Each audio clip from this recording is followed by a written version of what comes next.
시간에는 엠팩 이머시브 비디오 스탠다드, 미브라고도 불리고 있는데요. 국제 비디오 표준화 기구인 엠팩 쪽에서 진행되는 내용에 대해서 좀 자세히 들여다보겠습니다. 네, 그럼 시작하겠습니다. 네, 제일 먼저 우리 이번에 배울 내용은 타일 베이스드 360도 비디오 프로세싱에 대해서 배우겠습니다. 우리가 VR 시크니스, 뭐냐면 우리가 VR을 쓰고 헤드 마운티드 디스플레이죠. HMD 장비를 쓰고 VR 서비스를 즐겼을 때 가장 많이 나오는 피드백이 좀 하고 나니까 좀 어지럽네요. 조금 멀미 현상이 느껴져요. 이런 얘기들이 있습니다. 그래서 우리가 너지아가 있다. 뭐 이런 얘기를 많이 했는데, 그럼 이거를 줄이려고 사용자가 실제로 쓰기 좋은 퀄리티 오브 서비스, 퀄리티 오브 익스피리언스를 제공하려면 어떻게 해야 될까 고민을 해봤더니 한 픽셀당 40디그리, 아이고 말을 잘못했습니다. 한 디그리당 40픽셀. 그러니까 굉장히 촘촘한 여러 픽셀들로 구성이 된 내용.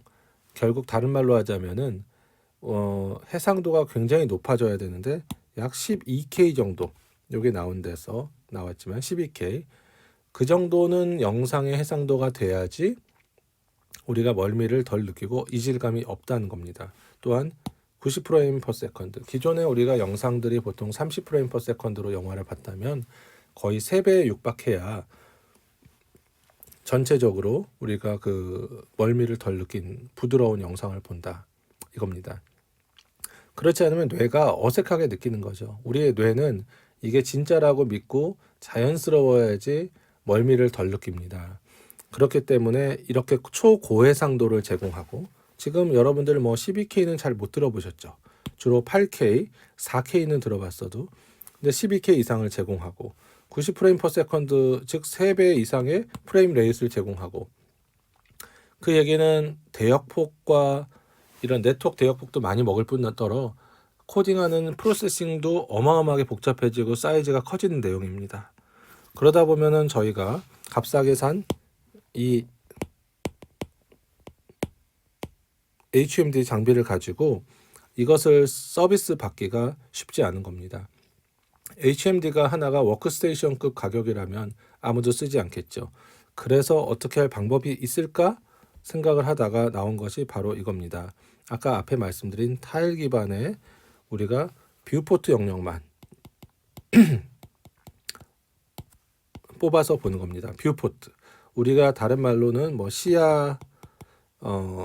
시야라고, 뭐 시야라고 보시면 되겠는데, 사용자가 바라보는 내용입니다. 시야창에 대한 영역만 우리가 화면을 쪼개 가지고, 네, 이렇게 화면을 쪼개서, 만약에 우리가 농구장 경기장을 볼 때, 네, 이 부분만을 우리가 인코딩 또는 디코딩, 전송, 그러니까 렌더링 이런 부분이 일어난다라고 하면은, 아이고, 네, 우리가 화면을 만약에 여러 개로 쪼갰는데, 우리가 농구 경기장에 지금 이 농구공을 든 선수를 많이 보고 있다고 합시다. 우리가 만약 이 부분만을 받아가지고 디코딩하고 렌더링해서 보여준다. 제가 이 경기장에 지금 이 부분을 보고 있으면 큰 문제를 못 느낄 겁니다. 저는 괜찮다고 느낄 거예요. 그러다가 관중은 어떤가 환호하면 이쪽을 볼 거고요. 괜히 천장에 한번 스크린 보고 싶으면 이렇게 볼 거고, 아래를 내려다보면 여기 뭐 심사위원들의 이런 데스크들이 좀 보이겠죠. 지금은 이거는 왜곡돼 보이지만 실제로 이제 렌더링해서 보면 괜찮게 보일 텐데, 근데 이 사람들의 이런 부분을 뭐 그렇게까지 많이 들여다보지 않고 실제 경기장을 본다라고 하면 이렇게 보이겠죠. 그러다 보니까 영상 12K 정도 되는 영상, 또는 저희는 실제로 저희는 16K짜리 영상을 캐티하고 프로젝트를 한 적이 있는데, 16K짜리 영상을 예를 들면 여러 개의 타일로 쪼개서 처리를 할 수 있습니다.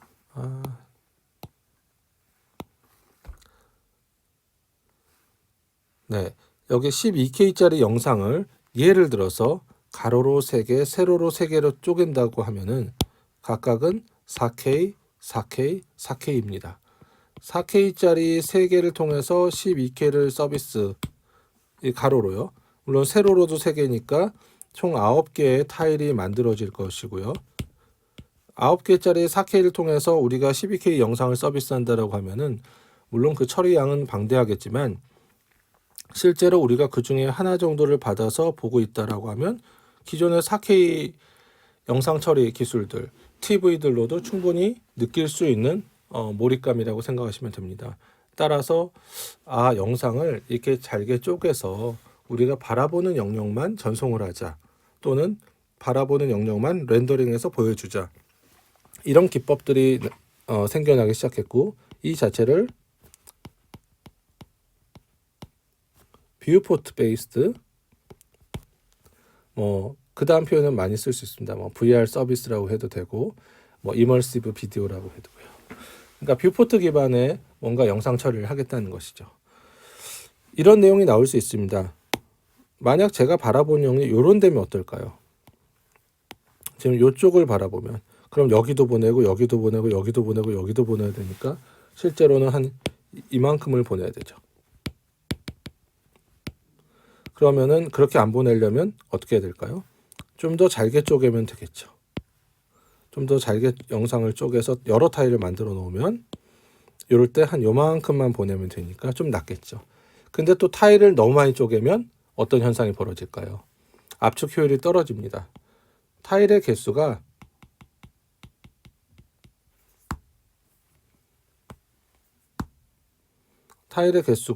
많아지면 우리가 만약 압축이라고 봤을 때는 이렇게 떨어지겠죠.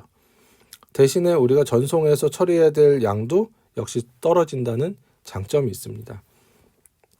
그래서 타일의 개수와 어떤 효율 간에는 잘 조정을 해서 스윗 포인트를 맞추는 것이 좋습니다. 물론 이제 대부분의 연구 논문에서는 타일의 개수를 늘리는 것이 조금 더 효율적이라고 나왔습니다. 타일의 개수가 많으면 우리가 인트라 픽처 코딩을 할 때 압축 효율이 떨어지기 때문에 조금 전체적으로 보자면은 같은 사이즈라도 코딩을 하는데 비트레이트가 굉장히 높습니다.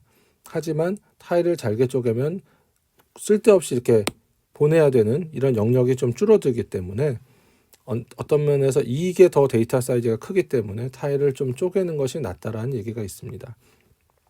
타일 단위로 쪼갤 경우에는 이 부분과 예를 들면 옆에 있는 이 부분은 독립적으로 인디 코딩이 돼야 됩니다. 그러다 보니까 나중에 뒤에 나오겠지만 Motion Constrained Tile Set이라고 해서 MCTS라고 부르는 기술이 있는데 이 부분에 있는 블럭들은 이 부분에 있는 블럭으로부터 모션 에스티메이션을 하지 않습니다. 모션 프리딕션 기술을 쓰지 않습니다. 그 바람에 효율이 떨어집니다.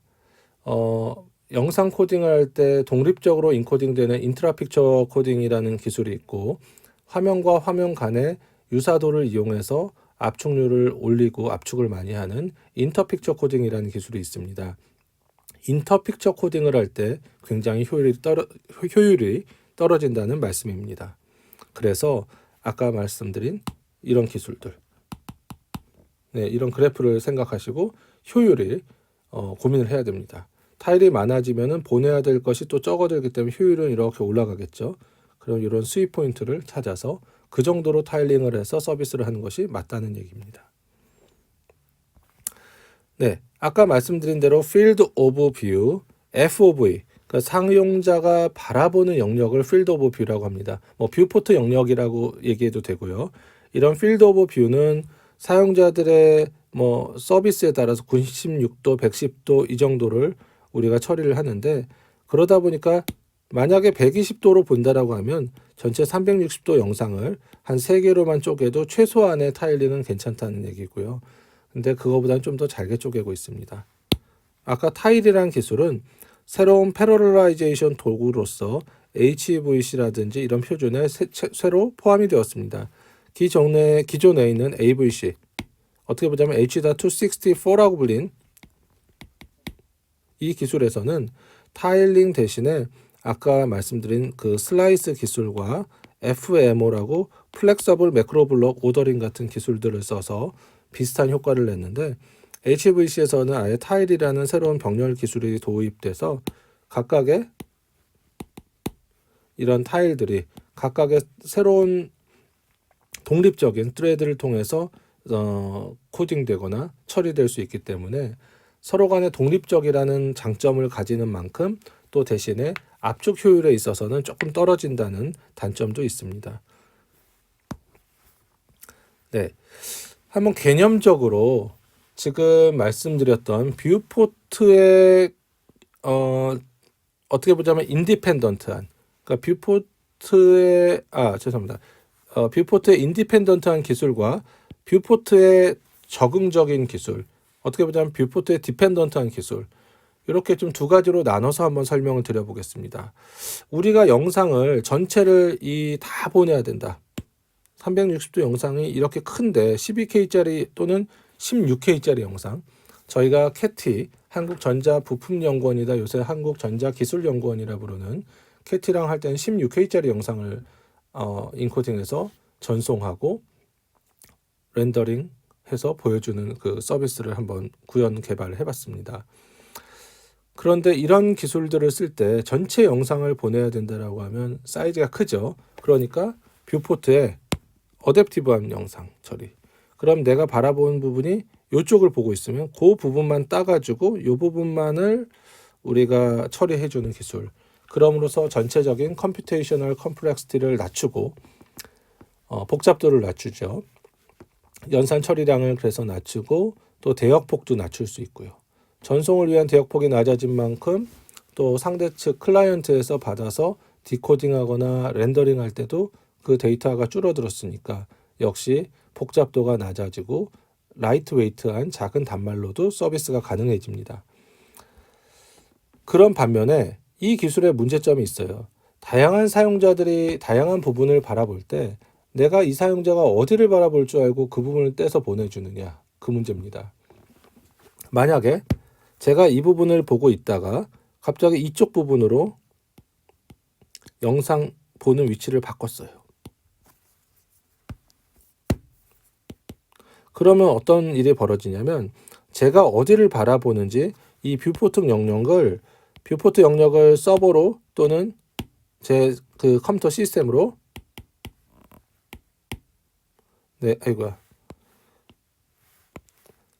서버로 또는 제 컴퓨터 시스템으로 전송을 한 다음에 여기서 해당하는 부분만을 뽑아서 그 비트 스트림을 보내주거나 아니면 제 장치에서 그 부분만을 받아서 디코딩, 렌더링해서 보여줍니다. 그러다 보니까 당연히 무엇이 발생할 수 있느냐? 레이턴시죠. 일종의 딜레이가 발생할 수 있습니다. 이것이 베스트로는 20ms 안으로 들어와야지 사용자들이 보았을 때 불편함이 없는데 실제로는 그보다 클 수 있습니다.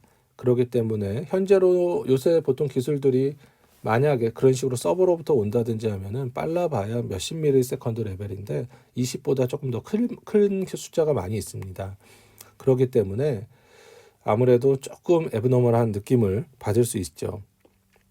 그래서 많이들 쓰이는 것이 저화질의 영상으로 우리가 기본적인 어떤 예를 들어 하이 레벨 스케일러블 비디오 코딩이라고 하면 베이스 레이어 개념으로 좀 저화질 영상을 360도 영상 전체를 보내주고요.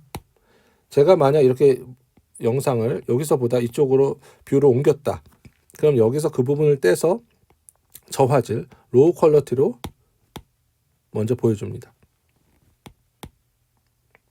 그러다가 만약에 동시에 아까 말한 대로 제 뷰포트 정보를 서버로 보내서 해당하는 부분을 받으면 하이 퀄러티로 받아서 나중에 이 부분을 하이 퀄러티로 엎어서 씌워주는 거죠.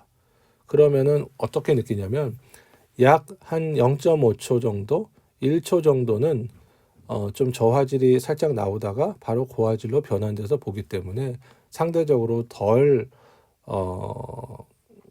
불편한 그런 영상 서비스를 즐길 수 있습니다. 이 기술의 장점과 단점이 있는데 전체적인 대역폭을 낮추고 복잡도를 낮춘다는 장점이 있는가 하면 한편으로는 복잡하죠. 구현이. 각각의 개개인의 뷰포트를 영역을 반영해서 서버에서 뭔가 부분적인 스트리밍을 해야 된다. 복잡할 수밖에 없습니다. 그러다 보니까 일반적인 유튜브처럼 이런 전체적인 서비스에서 쓰일 때 좀 단순할 방법이 없을까 생각할 수가 있고요. 그렇게 해서 나온 기술들이 뭐냐면 아까 우리가 그 프로젝션하고 패킹할 때 나온 것처럼 한 가지 방법으로는 가운데를 많이 보잖아. 그러니까 여기를 우리가 하이 퀄리티로 하고 상대적으로 그 잘 안 보는 부분을 로우 퀄리티로 처리하자. 이런 부분들. 그럼으로써 전체적인 대역폭을 낮추고 복잡도를 낮추자. 이런 방법들이 좀 있고요. 또 다른 방법은 여기 나온 것 같은 건데 사람들이 영상을 볼 때 어디를 많이 보냐. 결국은 무슨 특별한 오브젝트가 있는 부분. 이런 부분을 많이 보죠. 여기는 지금 무슨 강연장인 것 같은데 그럼 여기 가운데 여기 화면이 이렇게 있네요. 사람들이 이런 부분을 많이 볼 수밖에 없겠죠. 그러다 보니까 우리가 세일리언시 맵이라고 어디를 많이 보는지 눈동자를 추적해서 보면은 이런 부분을 많이 봤다는 겁니다. 이런 부분, 이런 부분, 이런 부분. 그런 걸 가지고 영상을 보여주고 실제로 어디를 봤는지 이 정보를 가지고 딥러닝을 돌려서 트레이닝을 할 수가 있습니다. 그래서 딥러닝 기반으로 트레이닝을 해서 그 부분에 대해서는 고화질로 여기는 좀 처리한다든지 나머지는 좀 저화질로 처리한다든지 이런 기술들을 쓸 수도 있습니다. 그럼 이건 개별적인 사용자를 대응하는 그런 것을 안 하는 대신에 많이 바라보는 부분을 고화질로 인코딩해서 보내니까 대체적으로는 서비스가 좋다고 느낄 수밖에 없습니다. 이렇게 딥러닝을 통한 기술들도 ACM 멀티미디어 시스템스 같은 학교에서 많이들 이렇게 발표가 되고 또 데이터셋도 공개돼서 연구가 되었는데요.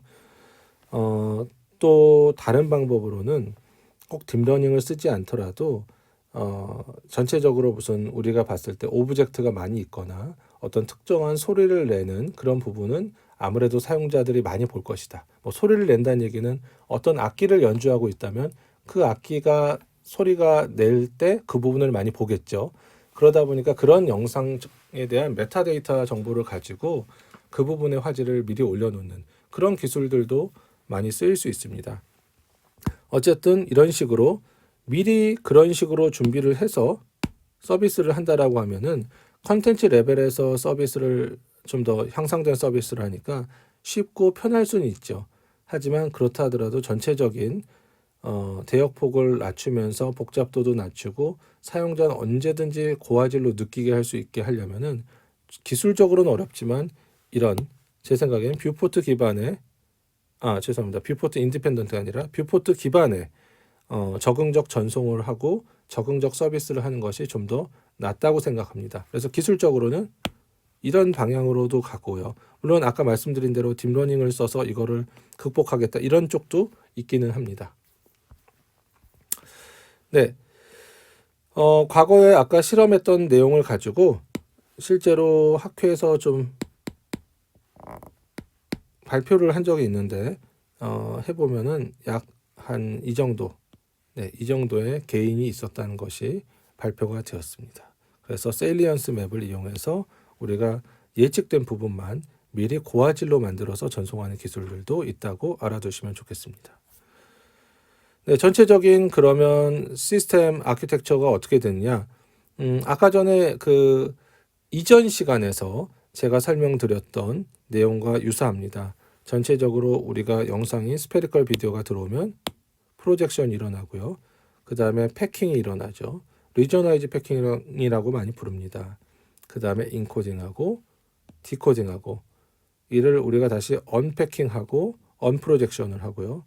또 이때 우리가 필요한 정보를 메타데이터로 받아서 이 부분에 대해서만 또 처리하는 그런 렌더링 기술을 쓸 수 있습니다. 특히 여기 뷰포트를 트래킹해서 네, 뷰포트를 트래킹해서 뷰포트 영역에 대해서만 렌더링을 하고 언프로젝션을 하고 디코딩을 하는 그런 것도 가능합니다. 그래서 나중엔 the part of spherical video를 우리는 보여주는 겁니다. 네, 뷰포트 어댑티브한 스트리밍을 할 때는 모션 컨센트레이티드 타일셋이라고 해서 MCTS 기술이 필수적입니다. 저희 연구실에서도 이 부분을 그 엠팩에 그 어느 정도 개발을 해서 기여를 해서 지금 저희 코드들이 HVC에서 많이 사용이 되고 있는데요. 자기가 바라보는 영역만을 서비스를 하다 보면은 독립적으로 여기가 처리가 돼야 되는 겁니다. 즉 내가 이쪽만을 보낸다는 얘기는 이 영상을 디코딩하고 처리하는 데 있어서 이전 화면에 이전 하나의 이게 프레임 넘버 2라면 프레임 넘버 1에서 예를 들면 이 부분이 다른 영역에 있는 부분의 내용을 모션 에스티메이션, 컴펜세이션 하는 식으로 모션 프리딕션을 하면 문제가 있다는 겁니다. 왜냐하면 우리가 이 부분은 안 받았으니까.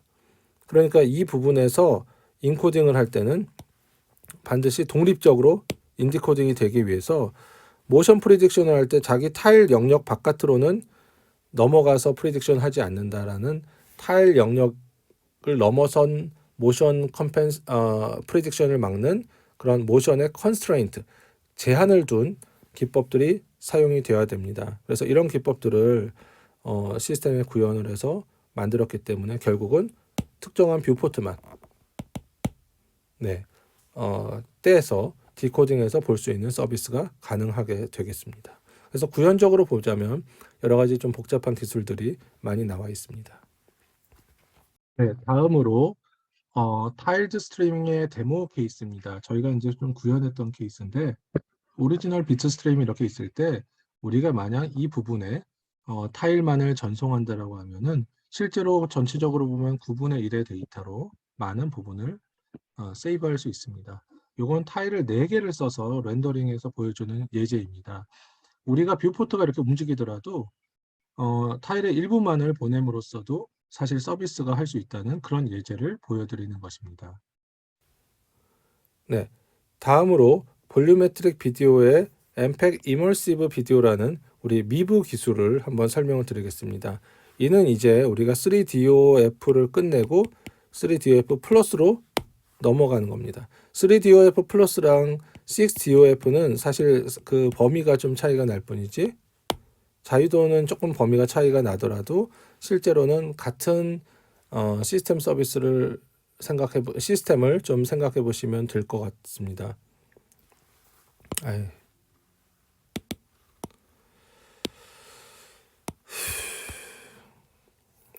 스킵.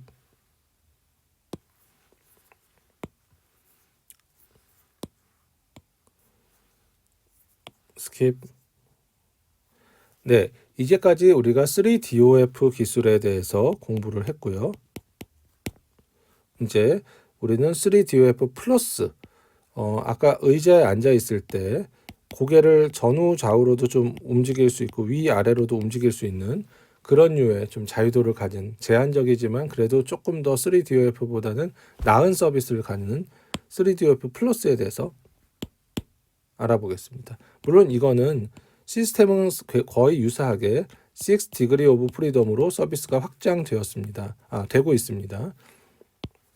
네, 엠팩 이머시브 비디오라고 해서 우리는 보통 이를 3DOF 플러스나 6DOF에 쓰이는 기술을 미브 기술이라고도 부르는데 이 부분을 알아보겠습니다. 물론 이 부분 말고도 포인트 클라우드 코딩이라고 해서 PCC 기술이 있습니다. 비디오 기반의 PCC도 있고요. 지오메트리 기반의 PCC도 있습니다. 이런 VPCC 또는 GPCC라고 부르는 기술들도 있는데 저는 주로 미브에 대해서 좀 설명을 드리고 이 부분은 간략하게 뒤에서 설명드리겠습니다. 네, 전체적으로 보면은 엠팩 이머시브 비디오 표준은 여러 가지 레이블들을 가진 긴랩에서 도구들이나 문서들이 서비스되고 있고요. 과거에는 이런 길랩을 잘 사용하지 않고 표준화가 HVC까지는 되었습니다. 그런데 이제 VVC 시절부터는 이런 길랩을 활발하게 활용해서 많이 되고 있습니다. 과거에는 이제 SVN 같은 걸 이용해서 소스 코드를 다운받거나 여러 가지 좀 시퀀스들을 다운받는 등 좀 그렇게 사용되었다면 이제는 길랩이 굉장히 보편화되었습니다. 3DOF 플러스의 콜포 프로포절. 자, 우리가 이런 거를 이제 표준화할 거니까 너네들 한번 좋은 아이디어를 내보고 좋은 어떤 레퍼런스 소프트웨어를 한번 만들어서 한번 기고를 해봐라는 그런 움직임이 있었습니다. 그때 전체적으로 여러 가지 기고들이 있었는데 주로 실제로 필립스, 노키아, 포즈난 대학교, 애트리, 그리고 테크니칼라, 지금은 이제 여기가 인터디지털로 비디오 부분이 인수되었는데, 그리고 인텔, 그리고 저장 유니버시티, 이런 식으로 해가지고 몇 군데에서 기고문을 제출했습니다. 그 당시에 저희도 뭐 조금 LG 표준화 연구소의 그 지원을 바탕으로 조금 연구한 것들이 있었고, 사실 도구도 만들었는데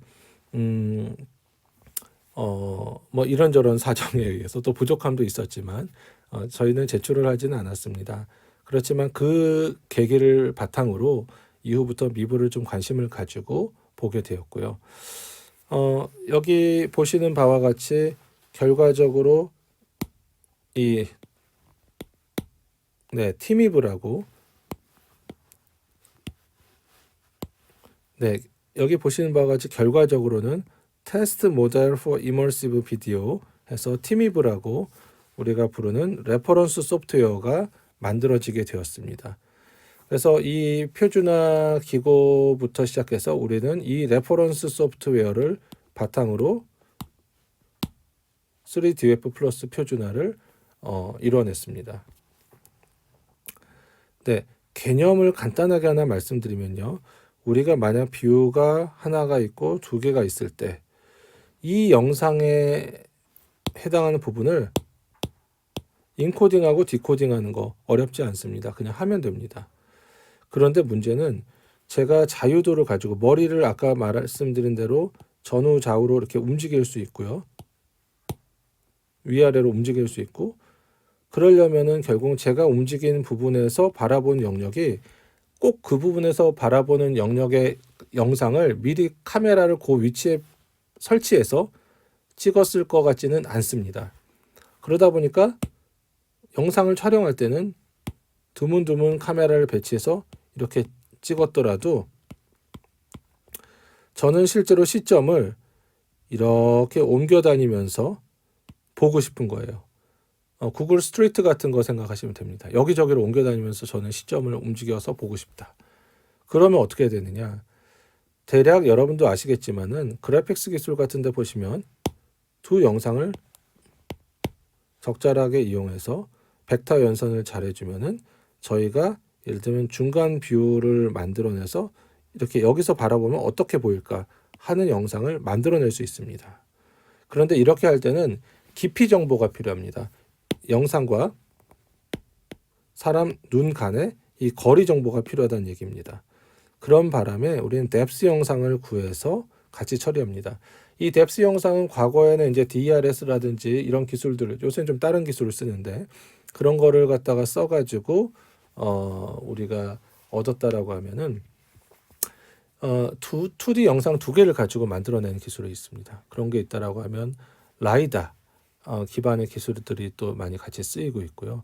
IR이나 레이저 같은 걸 통해서 우리가 깊이를 잘 얻어내서 활용하는 방법이 있습니다. 이 깊이 정보가 잘 만들어지면은 왜곡이 굉장히 적고요. 깊이 정보에 왜곡이 많으면은 전체적으로 영상의 아티팩트가 왜곡이라고 말씀하시면 되는데 그런 부분이 심해집니다. 그래서 전체적으로 우리가 이런 기술들을 DIBR, Depth Image Based Rendering이라고 부릅니다. 깊이 영상에 기반의 렌더링, 즉 제가 깊이 정보가 충분히 있는 이 두 가지 영상을 가지고 있으면 제가 바라보는 시점에서 어떤 식으로 영상이 보일지를 만들어낼 수 있죠.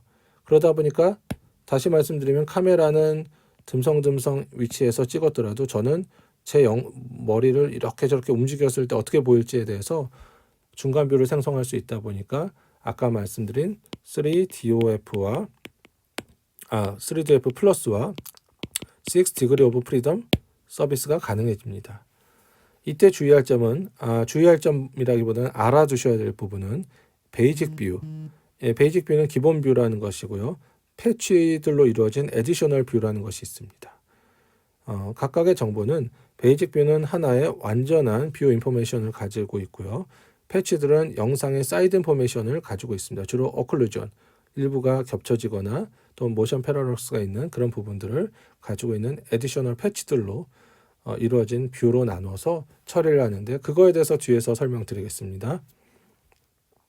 자, 우리가 만약에 이런 식으로 영상 예를 들어 뷰 0, 뷰 1, 뷰 점점점, 뷰 5까지는 한 6개 영상이 있다고 하시죠.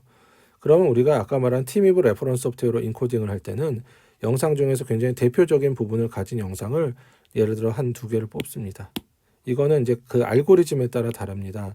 뭐 커버 영역이 많은 부분을 뽑는다든지 뭐 이런 부분을 뽑는다든지 하는 알고리즘이 있는데 그것에 따라서 뽑는데 과거에는 하나만을 뽑았습니다. 그렇다면 요새는 베이직 뷰를 뽑을 때 하나가 아닌 2개 이상도 뽑을 수 있도록 바뀌었습니다. 그러니까 레퍼런스 소프트웨어가 버전이 많이 발전되면서 이런 기술들이 좀 발전되었고요.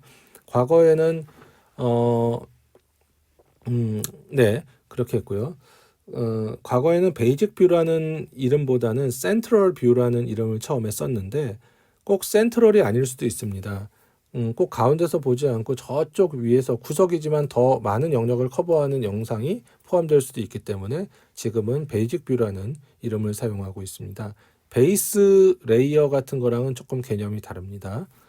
네, 그리고 그러면은 이 영상과 실제로 이 영상들을 기반으로 해서 이게 만약 이게 채택되고 이게 만약에 예를 들어서 이게 채택이 되었더라면 나머지 이 부분과 이 영상 간에 조금 차이가 있겠죠.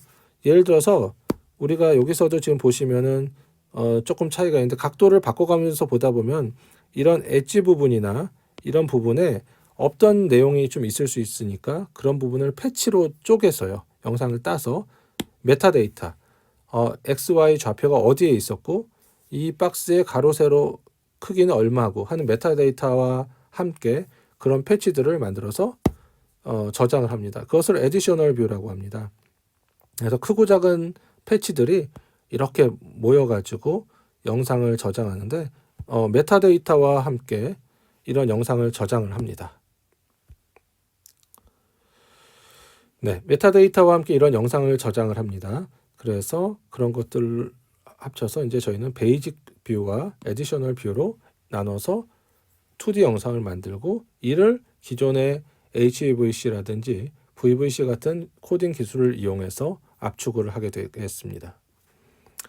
전체적인 또 그 아키텍처를 보면 뭐 이렇게 볼 수 있는데 이 자체는 너무 이제 뭐 파라미터 셋 같은 것까지 포함하기 때문에 이것은 좀 스킵하고요. 아까 말씀드린 대로 그 베이직 뷰랑 에디셔널 뷰로 나눠지는 그런 과정을 프리프로세싱하는 과정을 중시하는 것이 미부 표준이라고 보시면 되겠습니다. 압축 효율을 계산해 봤습니다. 이게 뭐 DERS라고 과거에는 Depth Estimation 하는 기술이 있었고요. 지금 이머시브 비디오에 대해서 우리가 Depth Estimation 하는 IVD라는 이제 툴을 썼더니 과거보다 좀 좋아졌습니다. 그래서 보시면 벌써 이 뎁스 기술을 잘 썼더니 이런 어떤 패치들의 사이즈가 과거보다 좀 줄었죠. 그러면 이 부분을 압축했을 때 효율이 좀 더 오를 것이고요. 그래서 지금은 IVD 기술이 채택이 되었습니다. 그러니까 뎁스 에스티메이션 하는 것도 여러 가지 도구들, 툴들이 서로 경쟁을 하고요. 또한 나중에 중간 뷰를 만들어내는 아까 뷰 신테사이즈 하는 기술들도 RVS라든지 VWS 이런 식의 또는 그 뎁스에 대한 플레인을 두는 기술이라든지 그런 기술들이 서로 경쟁하고 하는 것이 바로 이런 표준화 세계입니다. 네, 테스트 시퀀스입니다. ERP 프로젝션은 앞에서 다뤘고요. 퍼스펙티브 영상이라는 것은 그냥 우리가 2D 영상으로 한쪽 바라보는 이런 것을 퍼스펙티브라고 생각하시면 됩니다. 네, 그래서 영상들이 테스트 시퀀스들은 굉장히 여러 가지가 소개가 되고 있는데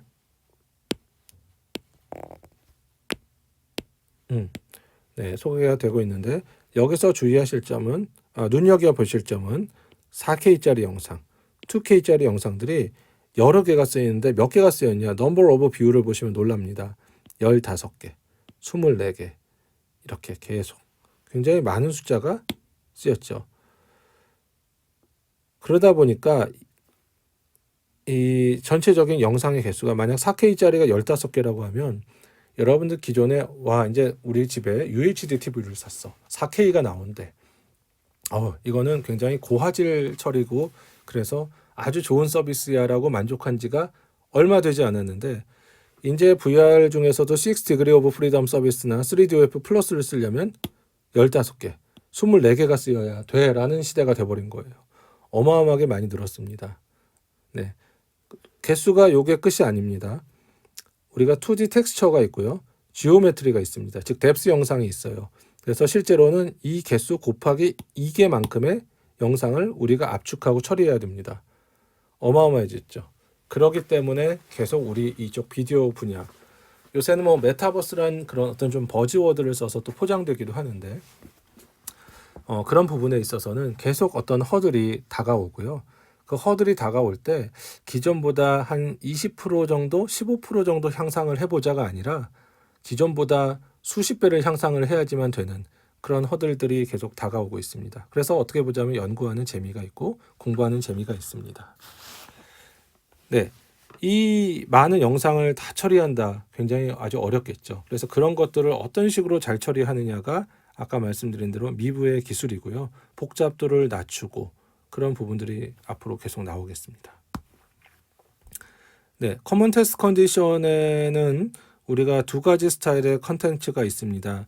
첫 번째는 컴퓨터 제너레이티드 된 영상인 우리가 CG 영상들이 있고요. 그 다음에 내추럴 컨텐츠에서 NC 영상이라고 합니다. 네, 이런 식으로 어떤 경우는 자연스러운 영상이 좀 있습니다. 여기는 어떤 그 그림을 그리는 화가 페인터 같은 아저씨가 계속 나오는데 요 그림 그리는 부분이 있는 그런 시퀀스고요. 요거는 컴퓨터로 제너레이트 돼서 영상을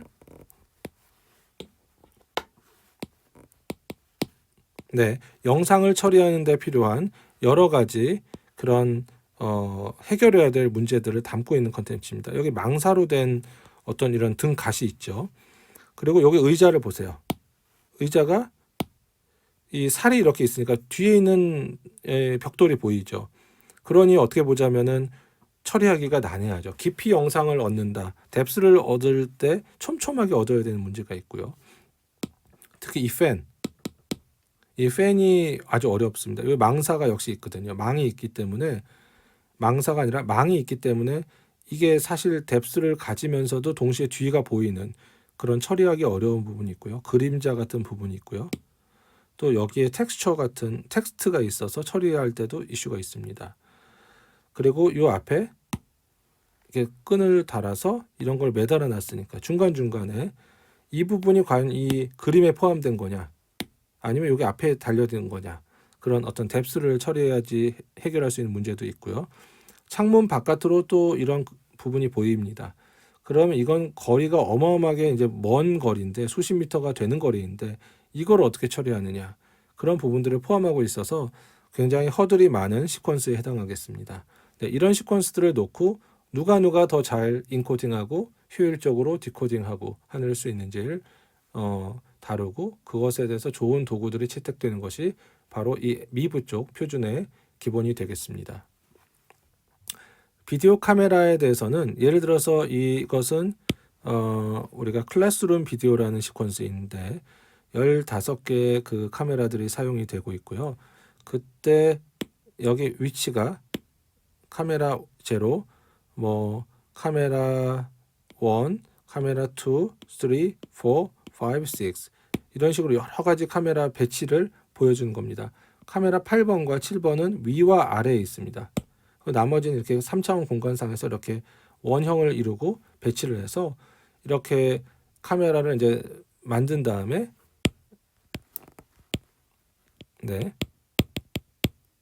이 클래스룸 비디오 시퀀스를 이런저런 각도에서 찍은 영상을 제공하는 겁니다. 이거는 약간 그 제너레이티드된 영상이라서 중간에 이 블라인드가 올라갔다 내려왔다 하면서 이 햇볕이 좀 들고 안 들고에 대한 그런 주로 빛의 광원 이슈 이런 부분이 굉장히 허들로 남는 컨텐츠에 해당하겠습니다.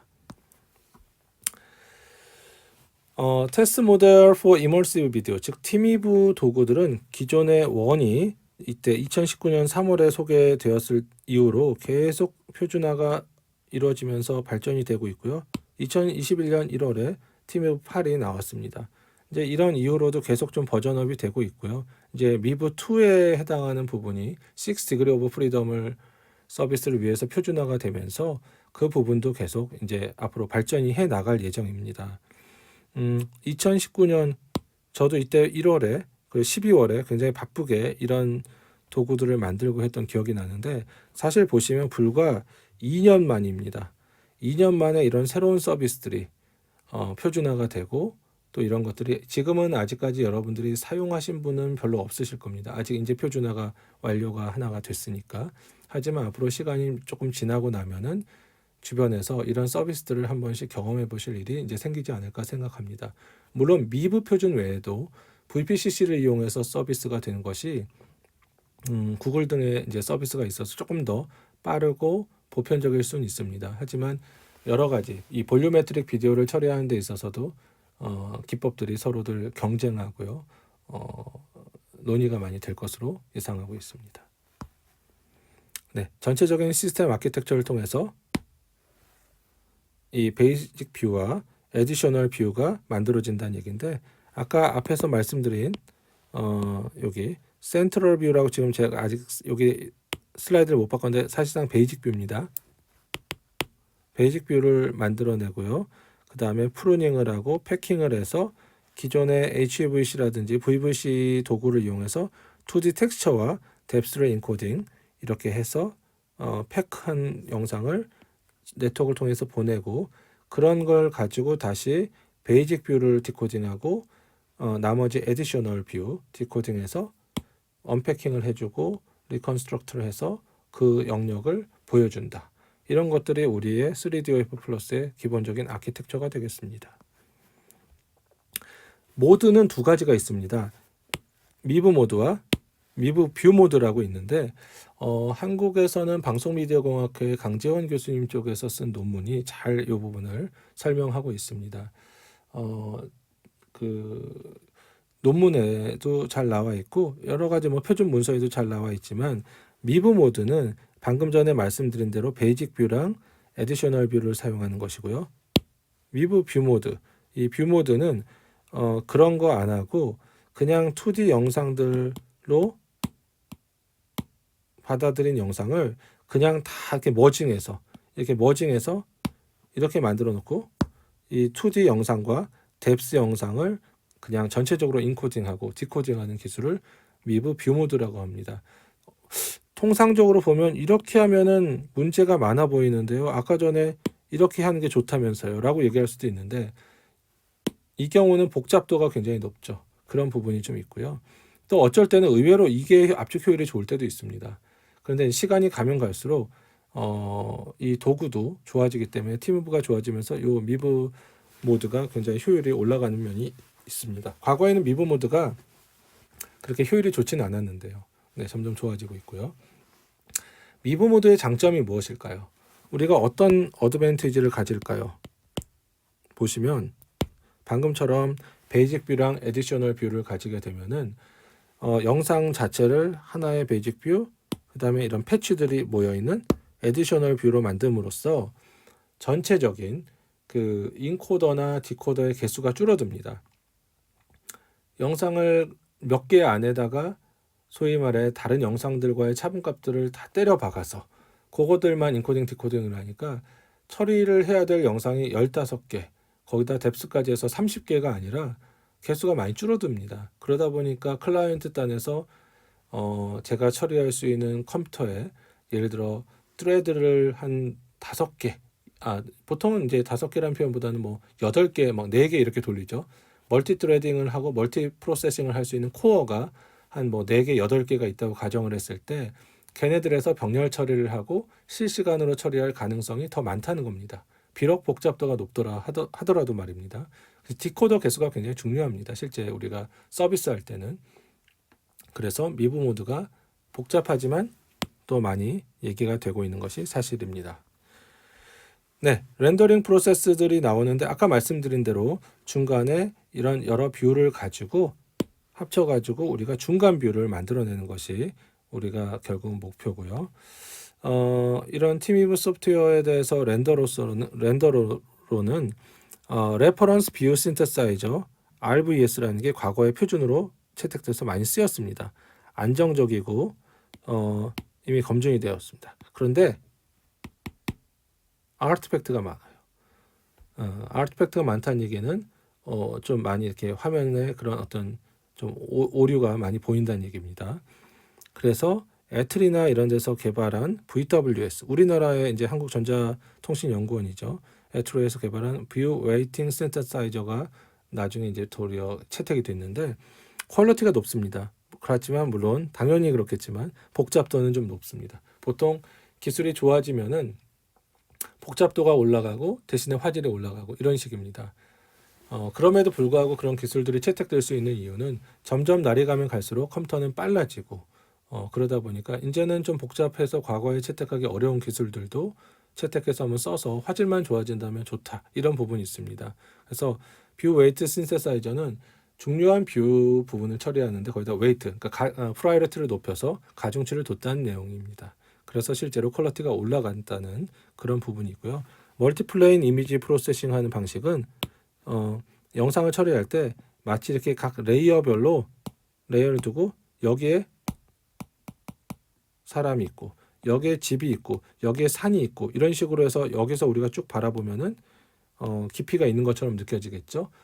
실제로는 그냥 이렇게 플레인 단위로 영상 몇 개를 겹친 거지만 그런 식으로 해서 좀 처리하는 것을 두고 있습니다. 굉장히 어떻게 보자면은 쉽고 프랙티컬한 아주 그 스트레이트포워드한 기법이지만은 현재로서는 VWS가 가장 일반적인 기술로 채택이 되어서 표준화에 쓰이고 있습니다.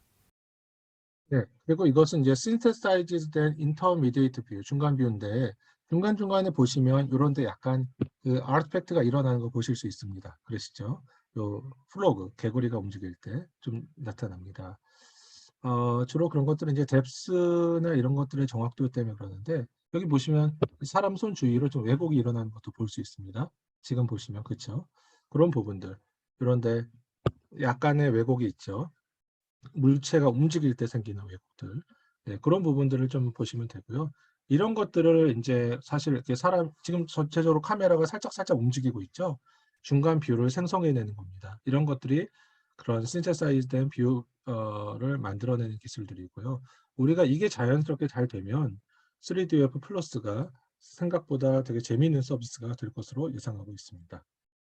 네, 이 영상은 저희 그 성균관대학교 멀티미디어 컴퓨팅 시스템스 랩에서 과거에 저희가 개발했던 아까 2019년 그러니까 2018년 겨울부터 2019년 봄까지 개발했던 저희 자체 소프트웨어를 가지고 에디셔널 뷰인 패치 뷰를 만들었을 때 그 패치 영상입니다.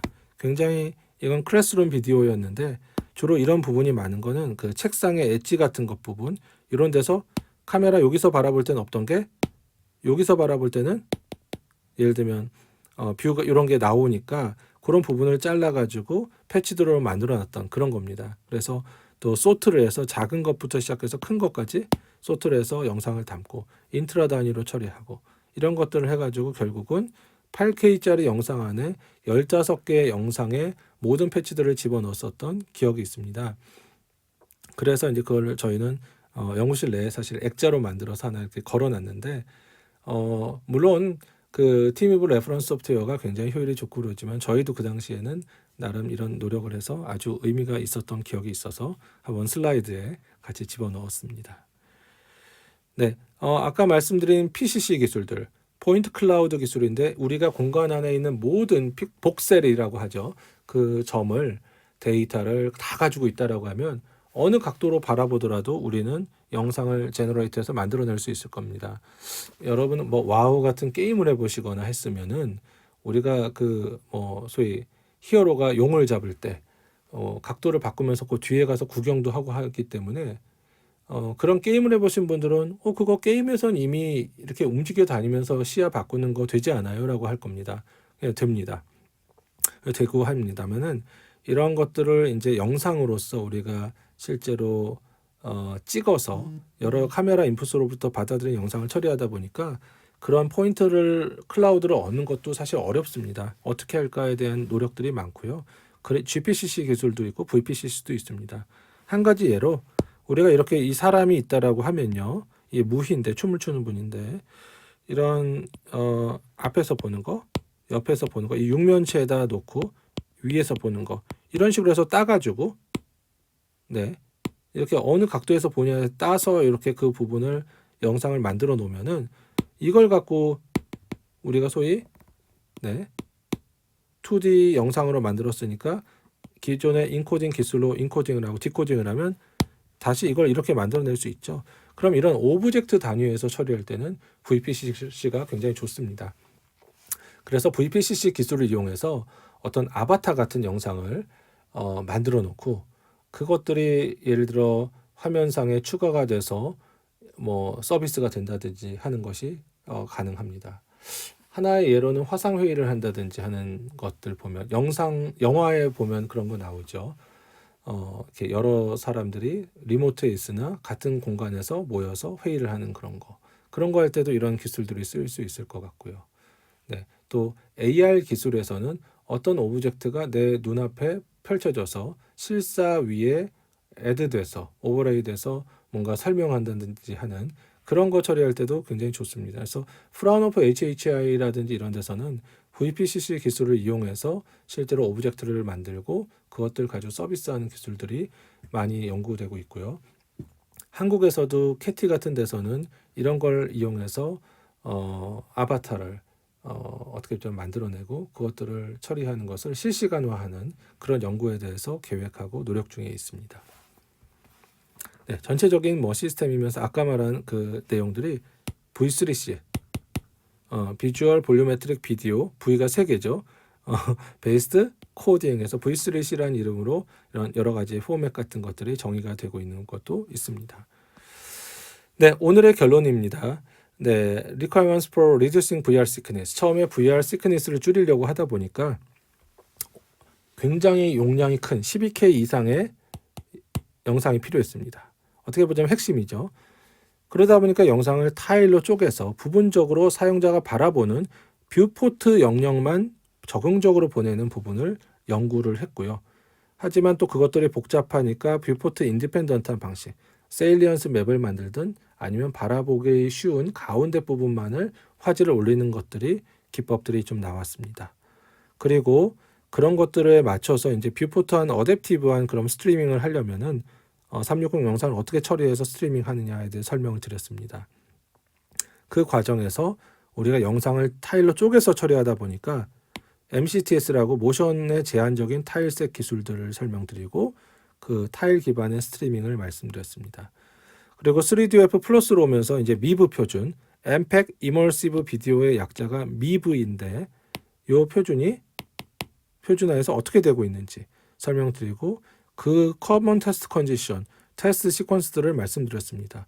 테스트 시퀀스에 보시면 15개, 24개 이 정도의 개수의 2D 영상과 뎁스 영상이 있었습니다.